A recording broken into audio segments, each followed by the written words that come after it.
Okay. ఈ case 5 సంవత్సరాలకు పైగా నడుస్తూనే ఉంది.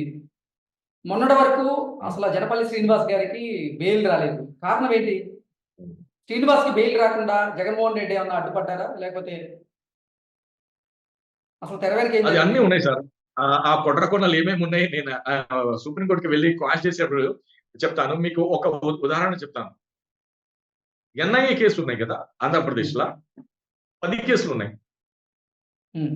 10 కేసులు 2 కోట్ల అవసరం ఉందా? మీరే క్వెషన్ చేసుకోండి. ఇప్పుడు ఎన్ఐఏ కోర్టు 2 ఉన్నాయి. ఒకటి విజయవాడలో, ఒక విశాఖపట్నంలో. 10 హ్మ్. కేసులు 2 కోట్ల అవసరం ఉంటే జగన్మోహన్ రెడ్డి ఎన్ని కుట్రకోణాలు చేశారు? ఈ ఈ కేసులో మీరు అర్థం చేసుకో ఇది ఒక్క ఉదాహరణ చెప్తాను మీకు. Is only one example. దీంట్లో ఆయన ఎంత ఏమంటారు వ్యవస్థని మేనేజ్ చేశారు, ఎంత ఆయన ఇది చేశాడు మీకు తెలిసిపోయింది. ఓకే. మరి జగన్మోహన్ రెడ్డి చేస్తున్నటువంటి కుట్ర కోణాన్ని మీరు ఎలా ఎదుర్కోబోతున్నారు? అంటే మీరే చెప్పారు జగన్మోహన్ రెడ్డి కుట్ర కోణం ఉంది దీంట్లో దాగి ఉందని. దాన్ని మీరు భవిష్యత్తులో హ్మ్. ఎటువంటి ప్రణాళికతో ఎదుర్కోబోతున్నారు? లేదు నాకు ని ఆహ్, ఏ సిట్యుయేషన్ అయినా దానికి నేను హ్యాండిల్ చేస్తాను. హ్మ్. I'm perfect for such situation. దానికి ఎవరు ఇది చేయలేదు. తెలుసా? I'm established person. ఎవ్రి సిట్యుయేషన్‌కి నేను మేనేజ్ చేస్తాను. అది నాకు ఒక in in in in inbuilt ఏమంటారు టాలెంట్ ఉంది. ఓకే. ఇది ఒకటి. జగన్మోహన్ రెడ్డి చేసిన పాపాల వల్ల ఒక బాబు 5 ఇయర్స్ అయింది కదా! సుప్రీం కోర్ట్‌లో ఏసి దాన్ని క్వాష్ చేయాలని మనం ఉన్నాం. ఎందుకు ఆయన జీతం అదే ఇది చేస్తాం. ఓకే. సలీం గారు, మీరు ఈ శ్రీనివాస్ తరపున వాదనలు వినిపించడానికి ముందుకొచ్చినప్పుడు, మీకు వైఎస్ఆర్‌సీపీ నాయకుల నుంచి గాని, లేదా ప్రభుత్వం వైపు నుంచి గాని బెదిరింపులు ఏదన్నా వచ్చాయా? బెదిరించేటువంటి లేదు లేదు ప్రయత్నం రాలేదు. ఏమన్నా చేశారా? ఓకే. లేదు లేదు రాలేదు. రాలేదు. ఎవరు బెదిరింపు కాల్ రాలేదు. ఎవరు రాలేదు. కానీ వైసీపీవోళ్ళు నన్నే హంతకుడిలాగా చూసారు. ఆహ్, ఈ అప్పుడు అది కూడా బాధాకరంగా ఉంది. వాళ్ళు నాతో మాట్లాడడానికి చాలా ఇది అంటే నన్ను డిస్టెన్స్ మెయింటైన్ చేసారు. అంతే. దాని తప్ప ఏం లేదు. నాకు వైసీపీ నుంచి కాల్ రాలేదు. టీడీపీ నుంచి కాల్ రాదు. ఐపీఎస్‌సీ గురించి కూడా కాల్ రాలేదు. ఓకే. ఆ కాల్ వచ్చిందనుకో ఆ కాల్ పట్టుకొని వాళ్ళంతా అయ్యో! బండారం బయట పెడుతుండే. సో, హ్మ్. అలా ఆ తప్పు చేయలేదు ఎవరు. ఓకే. శ్రీనివాస్ గారికి కొన్ని షరతులతో కూడినటువంటి బెయిల్‌ని మంజూరు చేసింది ఏపీ హైకోర్టు. ఆ షరతులేంటి? అంటే ఏం చెప్తారు? 25,000 ఆహ్, షూరిటీలు పూచీకత్తు. కోర్ట్ హ్మ్. పూచికలు ఇయ్యాలి. వాళ్ళ బాబాయ్ వాళ్ళ నాన్న వచ్చి వాళ్ళ ఇల్లు ఉంది కదా! ఆ సాల్వెన్సీ హ్మ్. సబ్మిట్ చేశారు. 25,000 షూరిటీలు. హ్మ్. మరి ఎవ్రీ సండే మొండివరం వెళ్లి 10 గంటల నుంచే 5 ఆహ్, ఏదైనా టైం ఇండియాలో ఎక్కడైనా ఉండని అక్కడ వెళ్లి ఆయన సైన్ చేయాలి. నిన్న వెళ్ళాము. మనం మీడియాలో కూడా అది వచ్చింది. ఆయన ఒక మనం వెళ్ళే వరకి అక్కడ ఏమంటారు అతను అటెండెన్స్ బుక్ రెడీగా పెట్టుకున్నారు అక్కడ ఎస్‌హెచ్ఓ. అక్కడ వెళ్ళిన తర్వాత ఇతను డేట్ రాసి, సైన్ చేసి టైం రాసారు. దాని మీద వాళ్ళు కూడా ఎస్‌హెచ్ఓ సైన్ చేశారు. మరి ఈ ఎలక్షన్ మూవ్‌మెంట్ ఉంది కదా! అంటే ఎలక్షన్‌ల ఈ కేస్‌కి మిస్‌యూజ్ చేయరాదని ఒక కండిషన్ ఉంది. మెయిన్ స్ట్రీమ్ మీడియాలో మాట్లాడాలి. అతను ఓకే. చెప్పారు. సలీం గారు, కోడికత్తి కేసులో శ్రీనివాస్ మీద ఏ సెక్షన్‌ల కింద కేసు నమోదు చేశారు? ఆ సెక్షన్‌ల కింద ఒకవేళ గనక నేరం రుజువైతే ఎన్ని సంవత్సరాలు జైలు శిక్ష పడే అవకాశం ఉంటది అంటే ఏం చెప్తారు? Yes. Yes. Good question. Good question. ఆయన మీద ఫస్ట్ 307 పెట్టారు. ఓకే. Attempt to murder. హ్మ్. అటెంప్ట్ టు మర్డర్ అంటే మినిమమ్ 7 ఇయర్స్, మాక్సిమం ఆహ్, 14 ఇయర్స్ వరకు కూడా పనిష్మెంట్ పడుతుంది. ఓకే. అటెంప్ట్ టు మర్డర్ 307 కింద. దాంతో పాటు ఇంకో సెక్షన్ పోలీస్ ఎన్ఐఏ యాడ్ చేసింది. 3A హ్మ్. Separation of civil aviation act. దాని మీద ఆహ్, లైఫ్ పడిపోతుంది దాని మీద ఓకే. శిక్ష. 3A కానీ ప్రకారం. కొంతమంది మాత్రం అసలు ఈ కేస్‌లో 307 అనేది అప్లికబుల్ కాదు. 324 మాత్రమే అప్లికబుల్ అవుతది అంటూ కూడా కొంతమంది లాయర్‌లు వారి విశ్లేషణను అందిస్తూ ఉన్నారు. ఏంటి నిజంగా ఈ యెస్. Good కేస్‌లో good. 307 అనేది అప్లికబుల్ అవుతదా? కాదా? మీ అభిప్రాయం ప్రకారం ఏంటి? అవ్వదు. యెస్. Good point. 307 ఎప్పుడు అప్లికబుల్ అయితదని అంటే అతను మైండ్‌లో ప్రిపరేషన్ ఉండాలి. జగన్మోహన్ రెడ్డికి కొట్టాలి అని. హ్మ్. కానీ వాళ్ళ ఓన్ ఆహ్, ఇది ఏముందంటే ఇతను ఆహ్, అంటే ఇతనికి సలీం అతనికి గారు ఉద్దేశపూర్వకంగా దాడి చేస్తే మాత్రమే ఉద్దేశపూర్వకంగా దాడి చేస్తే మాత్రమే 307 అప్లికబుల్ అవుతది. కానీ అసలు అంటే ఉద్దేశపూర్వకంగా చెయ్యకపోతే అది 324 కింద వస్తది అంటూ కూడా కొంతమంది వాదనలు యెస్. చేస్తూ యెస్. ఉన్నారు. Yes. Yes. Yes. Good. Good. ఇప్పుడు సార్ ఇప్పుడు నేను చెప్తాను వినండి. ఇప్పుడు హ్మ్. మీకు నాకు గొడవ అయింది. మీకు ఓకే. ఏదో ఒకటి తిట్టేసాను. ఏదో తిట్టేసాను. మిస్‌బిహేవ్‌గా చేశారు. మీరు కోపం వచ్చి టప్పని కొట్టారు. నేను చచ్చిపోయాను. హ్మ్. తిన్నట్టు మీ మీద పడదు. తిన్నట్టు హ్మ్. పడదు. ఇంటెన్షన్ లేదు మీకు సంపాలి అని. హ్మ్. అది ఇన్స్టెంట్‌గా మీకు ఇది వచ్చింది. కోపం వచ్చింది. So it is a bailable offence. హ్మ్. మీకు జైలుకి పంపించారు. అలానే ఇప్పుడు మీరు బండి నడుపుతున్నారు. ఎవరో వచ్చి మీ బండి మీద పడిపోయారు. ఆ యాక్సిడెంట్ వల్ల చచ్చిపోయినారనుకో, అది హ్మ్. కూడా ఇంటెన్షన్ కాదు కదా! సో అలా ఎప్పుడైనా law is nothing but common sense తెలుసా? ఒక హ్మ్. ఓపెన్‌గా ఒక 511 ఆహ్, సెక్షన్స్ ఆఫ్ లా బ్రిటిష్ వోళ్ళు 304 ఇయర్స్ ఇండియా బ్యాక్ చాలా బాగా రాశారు. దానికి అస్సలు ఎంత ఎస్టాబ్లిష్‌గా ఉన్నాయంటే అది ఎక్కడ కూడా బెండ్ కాకుండా ఉన్నాయి.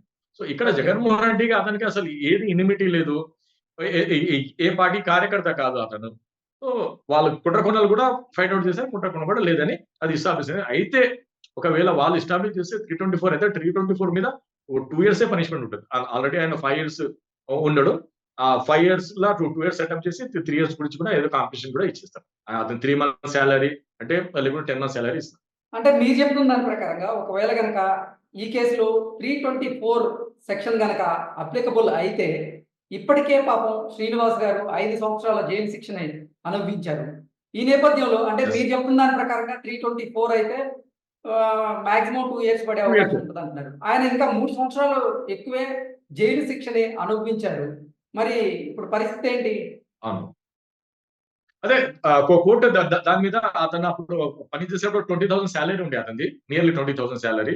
సో దాని ప్రకారము రూల్ ఆఫ్ లా ప్రకారం 3 మంత్స్ సాలరీ ఇస్తారు. మినిమమ్. ఓకే. అంటే అప్పుడు ఆయన సంవత్సరంకి 2,50,000 కదా! హ్మ్. 7,50,000 కాలిక్యులేషన్ చేసి అతనికి ఇయర్లీ ప్రకారం ఒక కాంపెన్సేషన్ ఇస్తారు. లేకుంటే ఆహ్, ఆహ్, 2 లాక్ అంటే 20 లాక్ 75 లాక్ అయినా ఇయ్యాలి. 3 ఇయర్స్ ఓకే. ఉన్నారు కదా! అది కూడా ఎన్ఐ జేబు నుంచి ఇయ్యాలి, లేకుంటే జగన్మోహన్ రెడ్డి జేబు నుంచి ఇయ్యాలి, లేకుంటే గవర్నమెంట్ ఇయ్యాలి అని వాళ్ళు కోర్టే డిసైడ్ చేస్తారు. ఓకే. అంటే జగన్మోహన్ రెడ్డి పెట్టుకోక తప్పదంటారు. యెస్. యెస్. దా దా దాంట్లో కూడా ఇది ఉంది. జగన్మోహన్ రెడ్డి చేత్తో ఇయ్యాలి, లేకుంటే గవర్నమెంట్ ఇయ్యాలి, లేకుంటే ఎన్ఐ చేత్తో ఇయ్యాలి. హ్మ్. ఎందుకంటే హి లూజ్ హిస్ 3 ఇయర్స్ కదా! ఎగ్జాక్ట్‌లీ. ఆహ్, సలీం గారు అసలు అంటే ఎంత పెద్ద నేరం చేసిన నేరగాడికైనా సరే బెయిల్ అనేది ఖచ్చితంగా వస్తది. ఒక 6 మంత్స్ తర్వాతో, 3 మంత్స్ తర్వాతో, 1 ఇయర్ తర్వాతో. కానీ ఈ కోడికత్తి కేసులో మొదట బెయిల్ వచ్చినప్పటికీ బెయిల్ రద్దయింది. తర్వాత అసలు అతను 5 ఇయర్స్ పాటు జైల్లోనే మగ్గిపోయాడు. ఏంటి కారణం ఏంటి? అంటే జగన్మోహన్ రెడ్డి వచ్చి సాక్ష్యం చెప్పని కారణం చేతనే అతనికి బెయిల్ రాలేదా? లేకపోతే ఇతరత్రా అంశాలు ఏదైనా ఉన్నాయా? లేదు. మనము జగన్మోహన్ రెడ్డికి ఒకటే అడిగాం. హ్మ్. సార్ ఇప్పుడు ట్రయల్ కోర్ట్ బెయిల్ ఇయ్యాలి. ఇప్పుడు అతని బెయిల్ యాక్చువల్లీ హైకోర్ట్ డిస్మిస్ చేసింది. హ్మ్. హైకోర్ట్ డిస్మిస్ చేస్తే మనం సుప్రీం కోర్ట్‌కి వెళ్ళాలి. మనం ఒక్క లాయర్ సుప్రీం కోర్ట్‌కి పెడితే పర్ విజిట్ రూ. 1,00,000 అడుగుతాడు ఆయన. హ్మ్. మీకు తెలుసు కదా! కోర్ట్ ఖర్చులు ఎలా ఉంటాయి. అవును అవును. కదా! ఈ ఈ కేసులో ఎలా ఉంది అంటే లాయర్ సలీం సైకిల్ తీసుకొని అమెరికాకి వెళ్ళేలాగా ఉంది ఇది. హ్మ్. వన్ మ్యాన్ ఆర్మీ లాగా మనం దీన్ని ఫైట్ చేసాం.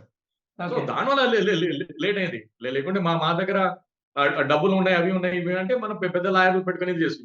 ఇప్పుడు Jaganmohan Reddy number of cases హైకోర్ట్‌లో ఫేస్ చేసాడు. అదే హ్మ్. బిలాల్ నస్కీ కొడుకు మహఫూజ్ నస్కీ అని ఢిల్లీలో ఉన్నాడు. ఆయనకు హ్మ్. ప్రతి కేసులో 20 లాక్స్ మినిమమ్ ఇస్తున్నాడు per visit. Per visit 20 lakhs rupees ఇస్తున్నాడు ఆయన. హ్మ్. ఓకే. కానీ ఒక ఈ పేద కేసులో యాహ్! ఒక పేద ఒక దళితుడు ఒక పేద దళితుడు ఏమి యాహ్! నేను అదే అడగబోతున్నా సలీం గారు. ఒక ఆ! పేద దళితుడు తరపున సలీం గారు వాదనలు వినిపించారు. మరి సలీం గారికి ఈ కేసు నుంచి శ్రీనివాస్ గారు ఎంతిచ్చారు అంటే ఏం చెప్తారు?